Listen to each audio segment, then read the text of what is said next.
നമസ്കാരം. മലയാളി വാർത്തയിലേക്ക് സ്വാഗതം. ഗാസയിൽ സമഗ്ര വെടിനിർത്തൽ നടപ്പാക്കാൻ അമേരിക്ക പ്രസിഡന്റ് ജോ ബൈഡൻ മുന്നോട്ട് വച്ച നിർദ്ദേശം ഇസ്രയേലിനെ കൊണ്ട് അംഗീകരിക്കാൻ തിരക്കിട്ട നീക്കത്തിൽ അമേരിക്ക.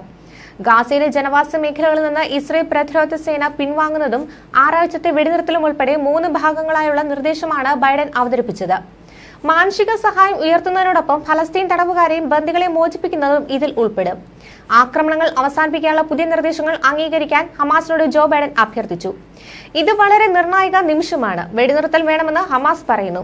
അവർക്കത് യഥാർത്ഥത്തിൽ വേണമോ എന്ന് തെളിയിക്കാനുള്ള അവസരം കൈവന്നിരിക്കുന്നു. ഈ യുദ്ധം അവസാനിക്കേണ്ട സമയമാണ് ഇത് എന്ന് അദ്ദേഹം പറഞ്ഞു. നിർദ്ദേശങ്ങളെ പോസിറ്റീവായി കാണുന്നുവെന്ന് ഹമാസ് പ്രതികരിച്ചു.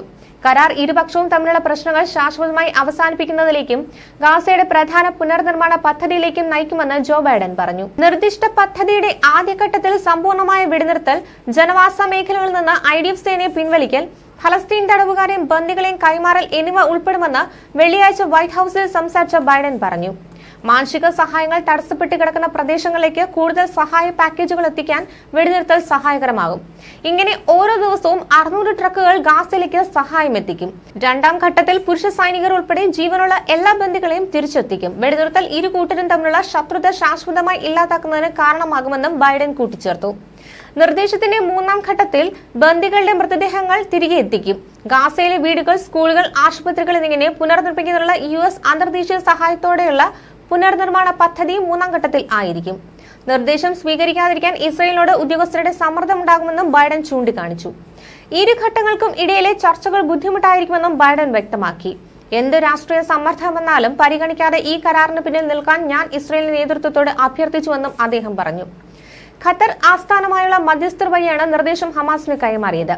എന്നാൽ യുദ്ധം അവസാനിപ്പിക്കുമോ, IDF സൈന്യം ഗാസയിൽ നിന്ന് പൂർണ്ണമായി പിൻവാങ്ങുമെന്നോ ഉള്ള ഉറപ്പ് രേഖയിൽ ഉൾപ്പെടുത്തിയിട്ടില്ല എന്ന് ഇസ്രയേലി നിർദ്ദേശം കണ്ട ഒരു ഫലസ്തീൻ ഉദ്യോഗസ്ഥൻ BBC-യോട് പറഞ്ഞു.